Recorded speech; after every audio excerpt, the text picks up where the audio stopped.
Assalamualaikum warahmatullahi wabarakatuh. Perkenalkan, nama saya Yulia Citra, mahasiswa Stikes Mitra Adiguna Palembang, D3 Keperawatan. Baiklah, saya akan menjelaskan materi tentang tahap perkembangan mental dan perubahan kesehatan. Yang pertama, saya akan menjelaskan pengertian pertumbuhan. Pertumbuhan adalah perubahan fisiologis sebagai hasil dari proses pematangan dan fungsi-fungsi fisik yang berlangsung dengan normal. Pengertian pematangan. Pematangan adalah perubahan secara berangsur-angsur dan bertambah sempurnanya alat tubuh meningkat dan meluasnya kapasitas seseorang melalui pertumbuhan, pematangan, atau kedewasaan dan pembelajaran. Adapun ciri pertumbuhan dan perkembangan. Yang pertama, perubahan dalam aspek fisik dan psikis. Perubahan dalam proporsi, tidak dilanjutkan tanda-tanda yang lama dan diperoleh tanda-tanda yang baru. Tahap-tahap tumbuh kembang manusia, neonatus, lahir 28 hari.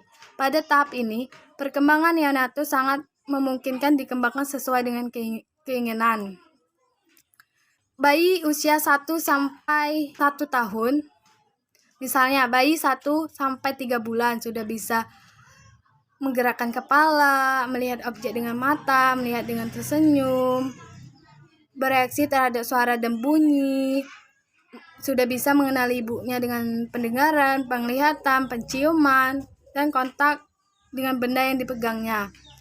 Bayi usia 3-6 bulan sudah bisa mengangkat kepala sampai 900, mengangkat dada dengan bertopang tangan,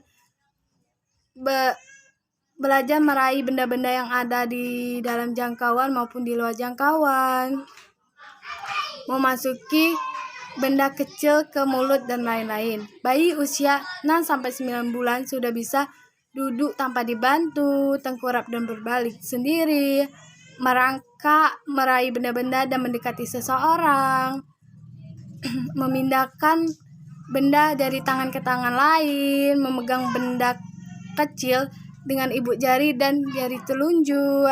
Bayi usia 9-12 bulan sudah bisa berdiri tanpa dibantu, berjalan dengan dituntun, menirukan suara, mengulangkan suara yang didengar, mengatakan satu kata atau 2 kata. Anak usia 1-3 tahun, peningkatan kemampuan psikososial dan berkembangnya motorik. Anak usia 3-6 tahun, dunia persekolahan berkembang. Selama bermain, anak mencoba pengalaman baru dan peran sosial. Pertumbuhan fisik berlangsung dengan lambat. Usia sekolah 6-12 tahun adalah kelompok teman sebaya. Mempengaruhi perilaku anak, perkembangan fisik, kognitif, dan sosial meningkat. Meningkatnya kemampuan komunikasi. Usia remaja, usia 12-18 atau 20 tahun. Perubahan-perubahan yang berkaitan dengan kejiwaan pada remaja. Yang pertama, perubahan emosi, perubahan inteligensi, perubahan fisik yang berlangsung dengan cepat. Dewasa muda, usia 20-40 tahun. Gaya hidup personal berkembang, perubahan membina hubungan dengan orang lain, ada komunikasi dan kompetensi, memutuskan dengan karir, pernikahan, dan peran sebagai orang tua. Dewasa menengah, usia 40-65 tahun. Gaya hidup mulai berubah karena perubahan-perubahan seperti perubahan anak meninggalkan rumah, anak-anak tumbuh dewasa semua dan meninggalkan rumah. Istri menopause. Pria ingin melakukan hubungan seks dengan menikah lagi. Ada perubahan seperti perubahan pada rambut, uban, kelipatan pada muka, dan lain-lain.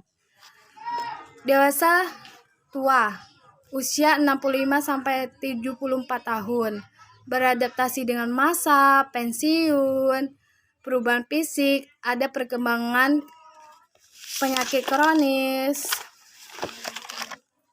Tua menengah, diperlukan adaptasi terhadap penurunan kapasitas dalam penggerakan, kemampuan sensori, dan peningkatan ketergantungan terhadap orang lain, seperti menghadapi kehilangan pendengaran, orang tercinta, tua-tua usia 85 tahun. Terjadi peningkatan gangguan fisik. Baiklah, sekian dari penjelasan saya. Apabila ada salah kata, saya mohon maaf. Saya akhiri. Assalamualaikum warahmatullahi wabarakatuh.